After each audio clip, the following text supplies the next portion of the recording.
Olá pessoal, sejam bem-vindos a mais uma aula de Física. Eu sou a professora Catherine e a aula de hoje nós vamos falar sobre as leis de Newton e nessa aula nós faremos um mapa mental. Então, a primeira lei de Newton, também conhecida como inércia, nos diz que um corpo ele possui uma tendência natural a permanecer em equilíbrio. E esse equilíbrio aqui, pessoal, ele pode ser de dois tipos, o MRU ou repouso. Então, quando um corpo ele está em equilíbrio, quer dizer que a força resultante nele é nula, né? Então, agora eu vou desenhar uma situação bem clássica, que é uma pessoa andando de skate até ela encontrar um obstáculo. O que vai acontecer?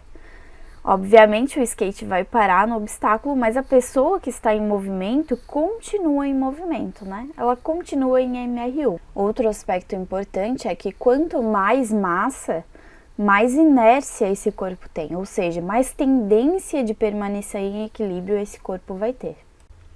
Mas nesse mapa não podemos esquecer de um dos conceitos mais importantes, que é a força. Força, pessoal, é uma grandeza física necessária para modificar o movimento de um corpo. Ou seja, se ele está em equilíbrio, a gente precisa aplicar uma força para mudar esse equilíbrio. A unidade de medida de força é Newton, em homenagem a Isaac Newton, né? Outro ponto que eu vou colocar aqui é a força resultante. Força resultante é o somatório vetorial das forças. Então, agora a segunda lei de Newton, também conhecida como princípio fundamental da dinâmica.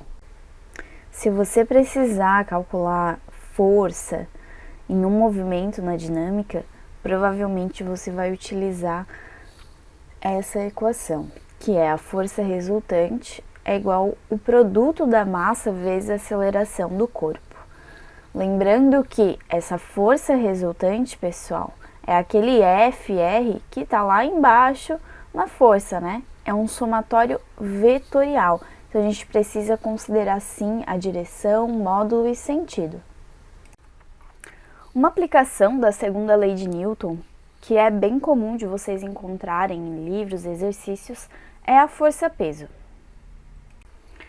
A força-peso, ela é relacionada ao planeta, né, que você está. Nesse caso, eu fiz um desenho de um planeta Terra e uma pessoa ali em cima dele. Então, como a gente calcularia a força-peso de uma pessoa em cima do planeta Terra? A força-peso nada mais é do que o resultado da aceleração gravitacional do planeta. E para calcular ela, a gente vai usar a mesma equação lá do princípio fundamental da dinâmica.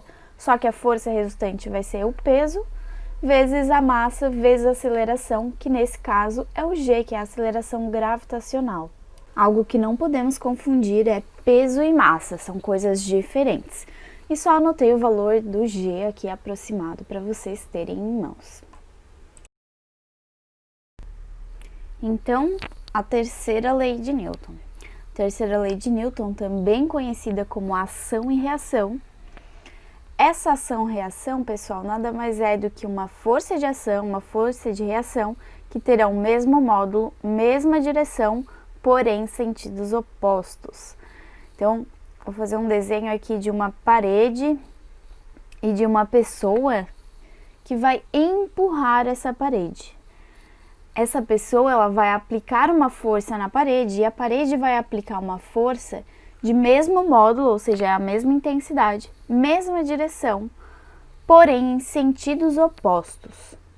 Agora eu estou desenhando ali os vetores dessas forças. Então, o vetor laranja é a força que a pessoa faz na parede. E o vetor roxo é a força que a parede faz na mão. Então, percebam, são em corpos diferentes, por isso elas nunca se anulam. Se existir uma força de ação, sempre vai existir essa força de reação. Nosso último ponto do mapa vai ser a força de atrito. Força de atrito, pessoal, ela sempre vai existir no nosso dia a dia, quando um corpo está em movimento. Então, se eu tenho um bloco ali que eu aplico uma força que está em movimento, vai surgir uma força de atrito e essa força de atrito ela vai se opor ao movimento. E para calcular, é só usar aquela equação que relaciona o coeficiente de atrito com a normal.